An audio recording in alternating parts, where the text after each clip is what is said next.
Nous allons continuer dans les halachot chamurot de Bishul. Halachot chamurot, les lois importantes de Bishul, cuire pendant Shabbat. On va aujourd'hui donner quelques définitions, Bezrat Hashem, qui vont nous servir pour la suite. Vous avez tous entendu parler que concernant le Bishul, il y a 3 sortes d'ustensiles. 3 sortes d'ustensiles. Qui veut proposer les 3 sortes d'ustensiles? Ah, pour Shabbat, oui. Pour cuire, vous voulez dire? Pour cuire, oui. Ah, c'est le four, la poêle et la friture. Ça, c'est dans les Menachot. On étudie. Ça, on l'a dit déjà. On l'a dit déjà. On ne va pas répéter tout le temps la même chose. Hein, vous voulez. Des ustensiles, oui, monsieur, des ustensiles. Non, ça je dis, c'est des Menachot. On n'étudie pas Masechet Menachot, on étudie Ilchot Shabbat. Comme Menachot. Menachot, c'est en français les. Travaux. Non, les Menachot, pas Melachot. Menachot, c'est Masechet Menachot. C'est les offrandes à base de céréales qu'on a amenées au Beth Amikdash. Il y avait plusieurs kélim pour les faire, comme il a dit, la poêle. Mais je suis désolé, on n'étudie pas Masechet Menachot. Si tu veux, plus tard, on étudiera Masechet Ok, la friture alors. non plus. Des ustensiles, messieurs. Il existe. Non, la passoire, c'est borer, peut-être, trier, l'interdiction de trier. Ben, une louche trouée, je sais pas. Non plus. Il existe 3 sortes. Je vais vous le dire, vous allez me dire Non, tous. non, non. Mais oui, bien non, sûr. non, Je répète, il Donnez existe. Donnez un. Ah non, vous allez trouver tout. Si je te dis, écoute bien, Ok. écoute bien. Si je vous en donne un, vous allez trouver les 3. Ok, J'ai alors, tout dit, là. alors, J'ai c'est tout pas dit. ça. Des ustensiles qui font cuire pendant Shabbat? Oui. Avec lesquels on a le droit de... Non. Non. La plata? C'est interdit. c'est- Non, c'est interdit. La poêle alors. Non. C'est bien, c'est La vivant. plata, C'est ça que j'aime. La vie. Sa vie, là. Ah. Le soleil. Ça si, qu'est-ce qui t'arrive? Je répète, il existe dans Shabbat 3 sortes d'ustensiles concernant les lois du Bishul. Ils sont... Le feu, c'est un ustensile? Je sais pas, on sait plus quoi dire. Ben voilà, ben, On trouve- a dit tous les ustensiles. de Non, la voilà, cuisine. plat un peu, je veux bien, mais... Alors, je vais rajouter un indice. Des ustensiles qui vont être catégorisés en fonction de la halakha, comme kli, kli, kli. Chez Mélartolie. C'est pas moukser, Rabota. Je sais pas. Hein? Kli, c'est un ustensile. Alors, je vais vous le dire, mes Non, enfants. non, allez, arrêtez.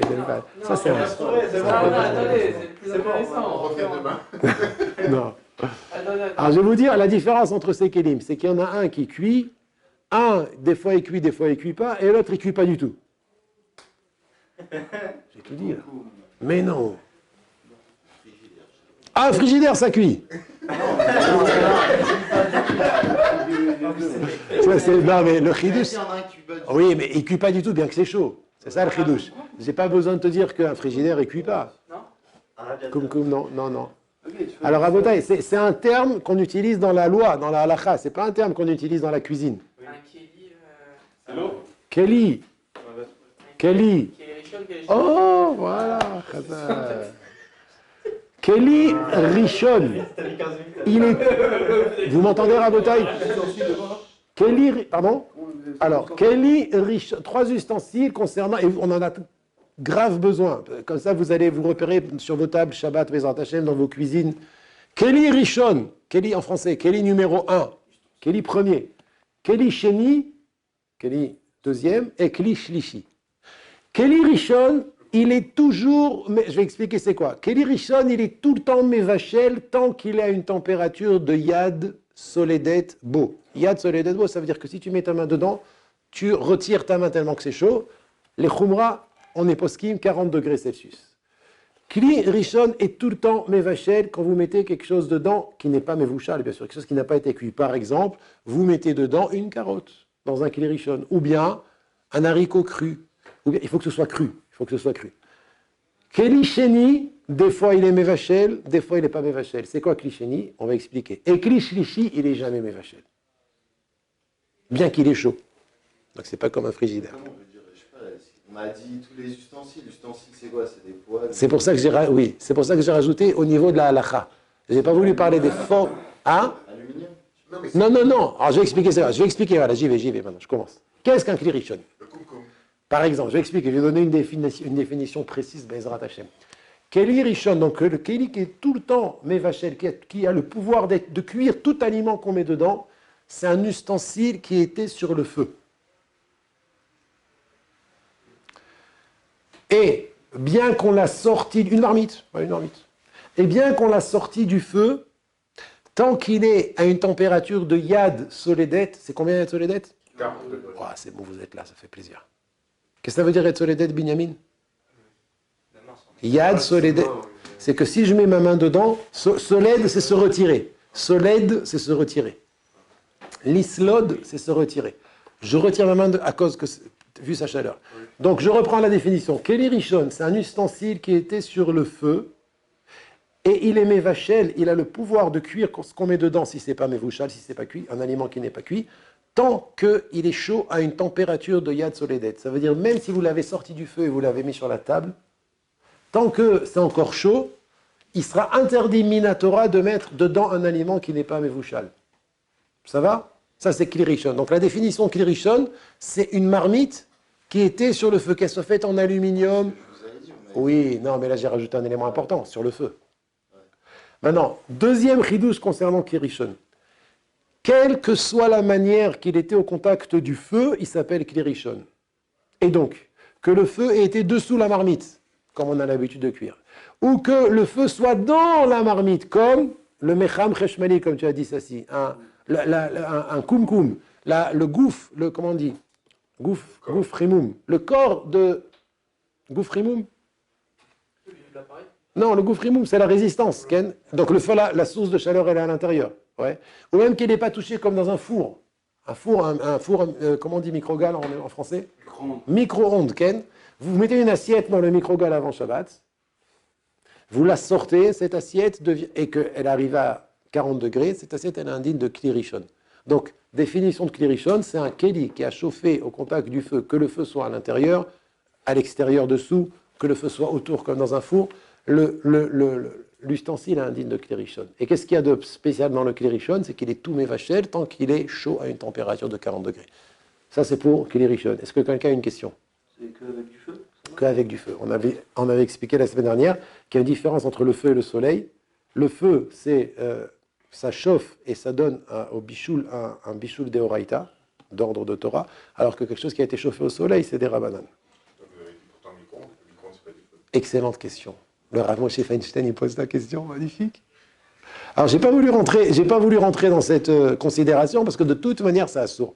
Parce que même si c'est pas du feu, alors Rav Moshe Feinstein, il dit un chidouche terrible, il dit que c'est comme c'est pas du feu, ça peut être midé Rabbanan, bien que c'est pas non plus du soleil. Ouais, c'est entre les deux. Alors lui, la chita du Rav Moshe Feinstein, c'est que micro-ondes, c'est des Rabbanan. Mais on ne va pas rentrer là-dedans, parce que de toute manière, comme c'est chaud, même les dérivés du soleil, ça sont midé Rabbanan. Okay. Venez, on passe au deuxième Keli. C'est quoi le deuxième Keli? Kli Sheni. C'est quoi Kli Sheni? Définition de Kli Sheni. C'est tout ustensile qui a reçu son contenu du Kli Rishon, qu'on a versé du Kli Rishon dans lui. Par exemple, Shabbat, vous versez de la marmite dans une assiette. L'assiette, elle est indigne de Kli Sheni. Même si encore c'est de Même si, oh, c'est ça le chidouche, il a fait mode. C'est ça le chidouche extraordinaire. Le chidouche extraordinaire, vous entendez, Rabotai? Je répète, bien que le Kli Sheni est à une chaleur de Yad Soledet Bo. Qu'est-ce que ça veut dire Yad Soledet Bo, Binyamin? Les mains qui se retirent. Mais Tsuya, il a fait mode. Ça veut dire qu'il est très chaud, et même plus que ça. Comme il est dans un Kli Sheni, ça veut dire cet ustensile n'était pas sur le feu, Eino Mevachel. Il n'a pas le pouvoir d'être Mevachel. C'est pour ça qu'on aura le droit, par exemple, vous allez avoir des enfants. Les enfants, ils aiment la soupe des fois. Alors vous leur avez servi Shabbat de la soupe, mais elle est bouillante. Et le petit te dit, papa, je ne peux pas manger, c'est trop chaud. Tu peux prendre de l'eau du robinet. Alors ça, c'est ce qu'on disait. Tu peux prendre de l'eau Shabbat du robinet froide et la verser dans l'assiette. Si tu fais cette action de verser de l'eau froide dans la soupe qui est dans la marmite, c'est bichoul de Horaïta. Si tu le fais dans l'assiette, c'est moutard. Pourquoi? Parce que Kli Rishon, il est mévachel, tout ce qu'on met dedans. Kli Sheni n'est pas mévachel, ce qu'on met dedans. La Gemara dit Kli Sheni eino mévachel, et comme il a dit Amir, même s'il est chaud à une température de 40 degrés Celsius et plus. Question? Oh. Par contre, il y a ce qui s'appelle Kalé Abichoul. C'est quoi Kalé Abichoul? C'est quoi Kal? Ça veut dire Kal? Kal, c'est léger, et ça veut dire aussi facile, il y a fait mode. Kal, ça veut dire deux choses. Soit léger, soit facile. Okay? Donc, Kalé Abichoul, c'est les choses qui sont faciles à cuire, qui cuisent rapidement. Eh bien, les choses qui cuisent, on va donner des exemples, les choses qui cuisent rapidement se cuisent même dans Keli Sheni. Donc, si vous avez quelque chose qui est calé à bichoul, facile à cuire, c'est fin, par exemple. Par exemple, vous savez qu'aujourd'hui, il y a des steaks de viande qui ont... C'est nouveau, c'est pas... La viande, c'est très dur à cuire normalement. Mais il y a des steaks qui sont très, très fins. Ouais. Dans les mariages, ils font, voilà. Bah, ça se peut... En 13 secondes, donc calé à bichoul. En 13 secondes, il cuit. Ah, donc ça se peut que ce genre de viande-là, de mettre dans un verre d'eau bouillante, bien que le verre, il a reçu l'eau chaude du kli rishon, de la marmite. Par exemple, vous ouvrez votre kumkum Shabbat, où il y a de l'eau chaude, vous le mettez dans le verre. Le verre, il est kli sheni. Ça serait un problème de mettre cette viande dedans. Pourquoi? Parce que comme c'est calé, c'est peut-être, hein, je tranche pas, je vais donner un exemple de calé à bichoul clair. Mais une viande fine, peut-être que c'est calé à bichoul. D'accord? Calé à bichoul, donc ce sera un problème de mettre dans kli sheni. T'as compris, Amir? C'est pour ça que j'ai dit tout à l'heure, des fois ça cuit pas, des fois ça cuit. Ça, c'est kli sheni. Est-ce que quelqu'un a une question? Comment ça, c'est quoi le guédère? 2. On va expliquer. La définition. Yochanan. C'est-à-dire, si on verse tout de suite après avoir versé dans le Keli Sheni, l'eau elle reste encore à la même température. Excellente question. Tu sais qui c'est qui pose ta question? Tosfot. Dans Masechet Shabbat, Daf Mem Amud Bet, Kol HaKavod, Kushia Tsuva, Téléplaim, Maoler Kan. Mais la réponse, je suis sûr que vous pouvez la trouver. Je peux répéter ta question? Tu me permets? Vous avez entendu sa question? C'est de la bombe. C'est des questions de Rishonim, ce que vous posez. Je comprends pas. Attends.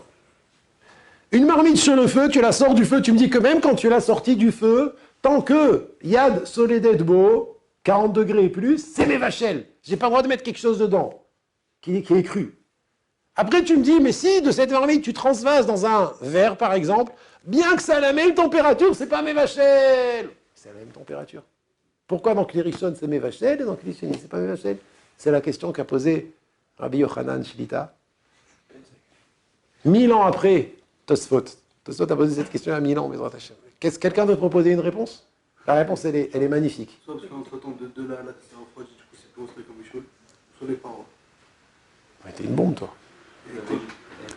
Les parois, c'est ça toute la différence. Regardez Rabotai, pour que vous compreniez, le bichoul, la cuisson, c'est pas quelque chose qui se fait en un instant. La cuisson, c'est quelque chose qui fait, pour cuire quelque chose, il faut un laps de temps, une certaine durée de temps. Tosfot explique, pour répondre à ta question, que c'est seulement si les parois du kli étaient sur le feu, donc elles ont emmagasiné de la chaleur, de sorte que si tu mets quelque chose dans l'eau, même une fois que tu as sorti la marmite, vu que les parois sont encore chaudes, elles vont pouvoir influencer sur l'aliment ou sur le liquide que tu mets dedans. Mais quand tu déverses dans un autre kli, même un verre, même si la température est encore très élevée, vu que les parois n'étaient pas au contact du feu, alors même si c'est très chaud, ça n'a pas suffisamment de chaleur pour cuire l'aliment que tu mets dedans. Donc c'est chimique, quoi. C'est chimique. C'est un chidouche de nos maîtres, quoi. Lorsque les parois étaient sur le feu, même quand tu l'as sorti du feu, ça a suffisamment de chaleur pour cuire ce que tu vas mettre dedans. Ça, c'est kli rishon. Lorsque tu as transvasé le contenu du kli rishon dans un kli sheni, alors, comme les parois, à l'origine, elles étaient froides, même si maintenant elles deviennent chaudes parce que tu as mis du liquide dedans, vu que la chaleur vient entièrement que du liquide, ça n'a pas suffisamment de cohort, pas suffisamment de force pour cuire ce que tu as mis dedans, sauf Kala Bichoul, il y a suffisamment, parce que Kala Bichoul, en quelques secondes, ça peut cuire, ça si. Et si le kélichini, c'est un thermos? Bonne question. Même si c'est un thermos, vu que les parois n'étaient pas sur le feu, ça indique de klisheni et pas de klirishon. Donc tu pourras mettre dedans dans ton thermos quelque chose qui n'est pas cuit, il n'y a pas de problème. Cette halakha, vous allez avoir des bébés, excusez-moi encore, je vous le dis, mais préparer un biberon pendant le Shabbat, c'est chez là. Comment on peut préparer un biberon? Vous savez qu'il faut de l'eau chaude pour préparer un biberon. Donc est-ce que j'ai le droit de mettre de la poudre de lait à... Café, ça va? Comme le café? Alors le café, c'est déjà cuit. En bichoul, acha bichoul. Mais la poudre, c'est un truc séché, c'est pareil, non? Ah non, la poudre, je crois, si mes souvenirs sont bons, que la majorité des poudres ne sont pas cuites. Il faut vérifier, d'accord? En tout cas, c'est une question. En général, on mélange l'eau chaude avec l'eau froide. Il faut savoir comment la mélanger aussi. Ah, mais il faut que ça reste chaud, quoi, non? Il faut que ça reste chaud, mais pas Yad Soledet. Un bébé, il ne peut pas boire à 40 degrés. Il est obligé de... Et quoi, il faut faire un cliché, tout ça ou... Non, alors le mieux, si tu mets dans le biberon, tu peux mettre de l'eau chaude, Ouais. même si tu en mets beaucoup. Après, comme c'est clichéni, tu peux rajouter de l'eau froide. Et c'est pas mes vachelles. Pourquoi? Parce que le biberon, c'est clichéni. Et après seulement la poudre. Et après la poudre, exactement. Mais ne mets pas la poudre parce qu'elle est peut-être qu'elle est à bichoul, directement dans l'eau chaude. Ouais. Ou alors tu vérifies que la poudre elle est déjà cuite. Si la poudre est déjà cuite avant Shabbat, ein bichoul achar bichoul. Ça c'est le deuxième cli. C'est bon? Quelqu'un a une autre question? J'écoute. Il y a des machines à laver pour les vaisselles, ouais. Pour les vaisselles, oui. La vaisselle. Non, des fois, quand on sort de ça, il est un peu chaud de la marmite. Oui. Donc, est-ce qu'il faut que la marmite, quand je jette, elle soit nette beau? Est-ce que c'est considéré comme le truc du soleil ou pas? Si quand tu sors, pendant Shabbat, tu sors la marmite du lave-vaisselle. Ouais, parce que des fois, elle finit ce Shabbat. D'accord. Alors que si quand tu sors ta marmite, elle est bouillante, ayad sur les détbo, ouais, c'est l'eau elle est chaude. C'est de l'eau qui l'a rendue chaude. C'est quoi qui l'a rendue chaude la marmite? C'est l'eau chaude du lave-vaisselle? Ouais. Alors l'eau chaude du lave-vaisselle, comment elle était chaude? Ah, Ça peut être jusqu'à 70 degrés. non? ça peut être même jusqu'à 70 degrés. Ah, je crois qu'elle était chaude parce que c'est cheshmali, c'est électrique. D'accord. Donc, L'eau chaude. c'est de l'eau chaude. L'eau chaude, si elle a été chauffée par le soleil, c'est des rabanan. Si elle a été chauffée par l'électricité, c'est des oraïta. Donc il faudra attendre. Mais en général, quand tu prends une marmite chaude, même si elle est très très chaude, ouais, c'est l'eau si tu mets de l'eau dedans, ça peut être problématique, en effet. Donc jusque là, on a défini kli rishon et kli sheni. Kli shlishi, rabotai. Normalement, kli shlishi n'est pas mevachel, selon le Rav Ben Sion, même kalé abichoul. Même kalé abichoul, kli shlishi n'est pas mevachel. Ça va jusque là? Je vous souhaite. Si, si. Vous n'avez pas donné l'exemple qu'elle est... Qu'est-ce que je Demain, Bezrat Hashem. Demain, Bezrat Hashem. Kli shlishi, kli shlishi, c'est quoi? C'est le kli duquel on a déversé du kli sheni à cet ustensile. Tu as pris un verre, d'accord? Tu as mis dessous le mecham, dessous le kumkum. Tu as ouvert, tu as pris de l'eau chaude. Le kumkum, c'est kli rishon, puisqu'il est au contact de gouf, chimoum, de la résistance qui est à l'intérieur. Donc le kumkum en soi, il est kli rishon. Tu as ouvert le robinet, tu as versé l'eau dans un verre, le verre est kli sheni. Ce verre, tu as transversé dans un deuxième verre. Le deuxième verre est kli. Qui a dit sheni? Shlishi. Le deuxième verre est kli shlishi. Sur ce, je vous souhaite une bonne soirée en ce qui concerne la halakha.